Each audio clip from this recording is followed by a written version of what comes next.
شروع کرتے ہیں ہماری شادی سے. ہماری جب شادی ہوئی تو میں شادی کے لیے مان نہیں رہی تھی کہ شادی نہیں کرنی، کیونکہ ٹرسٹ ڈیولپ نہیں ہو رہا تھا میرا. تو سمی نے کہا تھا کہ میں بہت اچھا انسان ہوں، سمی مجھے عزت بہت زیادہ دیتے تھے، مجھے لگتا تھا میں کوئی شہزادی ہوں، میں کوئی پتہ نہیں کہیں کی شہزادی ہوں، مجھے اتنا پیار اور عزت دے رہے ہیں دونوں، اس کی فیملی بھی اور سمی بھی.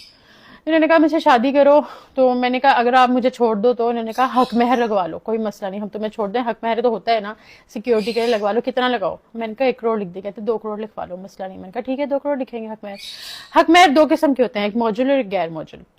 جو موجل ہوتا ہے وہ اسی وقت دینا ہوتا ہے، ادائیگی ہوتی ہے، وہ ہمارا 10,000 تھا. جو غیر موجل ہوتا ہے نا، اس پہ میں نے بات کی تھی کہ 2 کروڑ لکھوایا جائے. وہ یہ ہوتا ہے کہ اگر شوہر آپ کو طلاق دے تو اس کو دینا پڑتا ہے، یہ لڑکی کی اپنی سیکیورٹی کے لیے ہوتا ہے حق مہر. انہوں نے کہا ٹھیک ہے.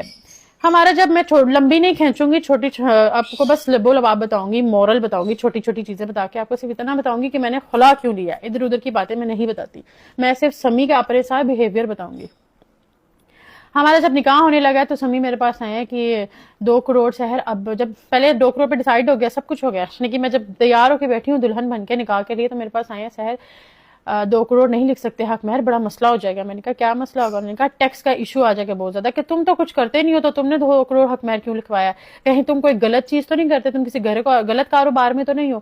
مجھے ان چیزوں کا نہیں پتا تھا. میں نے علی عارف میرا دوست تھا، میں نے اس کو بلایا. میں نے کہا علی عارف یہ اس طرح کہہ رہا ہے کہ ٹیکس پہ کوئی وہ پڑے گا تو ایسا ہوتا ہے. اس نے کہا میں نے تو کبھی بھی نہیں سنا، میں نے تو ایسی کوئی چیز نہیں سنی، لیکن تم لوگوں کا یہ اپنا پرسنل جو میٹر ہے خود آپس میں ڈیسائیڈ کرو، میں اس میں کیا کہہ سکتا ہوں. اس نے اتنی سی بات کی وہ چلا گیا. میں نے اس کی بات کو نہیں زیادہ دھیان نہیں دیا کہ اس نے کہا ایسا میں نے کبھی نہیں سنا ایسا ہوتا ہے. میں نے کہا سمی ٹھیک ہے آپ 50 لکھوا لیں، مسئلہ نہیں ہے. سمی نے کہا اچھا. سمی نے کیا کیا، سمی نے جا کے مولوی کو کہا کہ آپ بیچ میں 5 لاکھ لکھیں، لیکن جب آپ نکاح پڑھوائیں گے تب آپ نے وہاں پر دلہن کے سامنے بولا ہے 50 لاکھ حق مہر.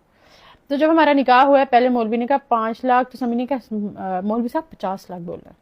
سمی نے کہا 50 لاکھ بولنا ہے. اس کی ویڈیوز بھی ہیں سوشل میڈیا پہ شاید پڑھی ہوں کہ جب ہمارا نکاح ہوا تو انہوں نے کہا حق مہر 50 لاکھ، آپ کو یہ نکاح قبول ہے؟ تو میں نے کہا ہاں جی قبول ہے.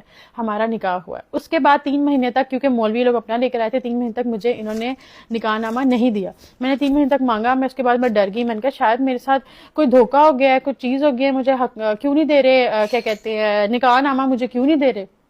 میں نے سمی سے لڑائی کی، مجھے نہیں پتا، مجھے نا نکاح نامہ دو. تو سمی نے مجھے کہا کہ مجھ سے ایک غلطی ہو گئی ہے ہم سے، کہ ہم نے نا 1 زیرو کی غلطی ہو گئی ہے ہم سے. ہم نے 50 لاکھ لکھنا تھا، وہ 1 زیرو کی غلطی ہو گئی ہے، مولوی سے غلطی ہو گئی ہے، تو کیا کہتے ہیں وہ 5 لاکھ ہو گیا. میں نے کہا اچھا. میں ڈر گئی. میں نے کہا نہیں آپ نے کیوں کروایا؟ آپ نے مجھے چھوڑنا ہے؟ آپ نے آگے جا کے زندگی میں مجھے چھوڑنا ہے؟ آپ نے اس لیے کم کیا؟ نہیں میں نے اس لیے نہیں کیا، یہ وہ بلا بلا. اور قسمیں گھر میں ان کے قسمیں کھانا جھوٹی، لا الہ الا اللہ محمد رسول اللہ، جھوٹے پہ خدا کی لعنت ہو اگر میں جھوٹ بولوں. ان کے گھر میں جھوٹی قسم کھانا تکیہ کلام کی طرح ہے، جھوٹی قسمیں اٹھانا تکیہ کلام ہے. اور لا الہ الا اللہ محمد رسول اللہ، جو جھوٹ بولے اس پہ پھر خدا کی لعنت ہو. جو یہ سوشل میڈیا پر ہے یہ اصلیت نہیں ہے، یہ وہ نہیں.